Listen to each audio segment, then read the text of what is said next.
If you're turning 65, approaching Medicare age, and you are still working and you have insurance through your company, do you still need to sign up for Medicare? The answer is it depends. Let's talk about two different categories. First, if you work at a company with 20 or more employees, then you do not have to sign up for Medicare. Your plan in that scenario is considered primary to Medicare. So in other words, you have insurance that is responsible to process your claims and pay their portion. Now, in this scenario, you may consider comparing your plan to Medicare, figuring out what is the best fit for you. In addition, you may consider taking Medicare Part A, which hopefully you've earned premium free if you're not contributing to an HSA.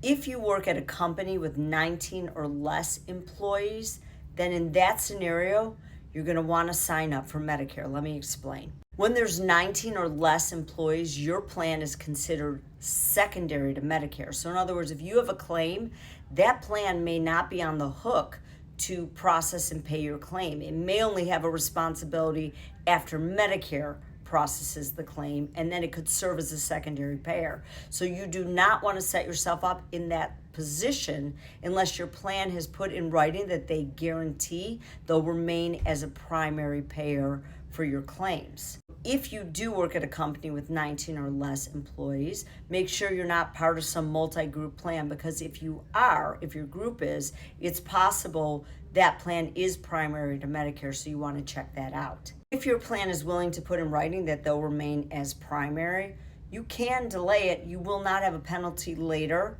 for not taking Medicare at 65. You'll still have a special enrollment period. You'll have that even if they won't put it in writing. But the point being is you do not want to be set up that way unless you know for sure that you have a primary payer.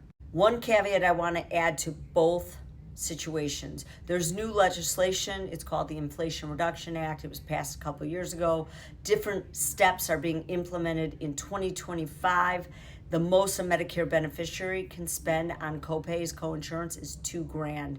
So there's a lot of questions out there. Is the group coverage still going to be creditable for drug coverage? In other words, as good or better than Medicare's coverage? If it's not, then you could have a penalty for not taking Part D when you do sign up in the future. We don't know the answer to this. There's been a lot of talk that in 2025 there's a grace period, but your company should be telling you whether or not it is creditable, so you'll know if you could have any sort of an issue with Part D if you do delay.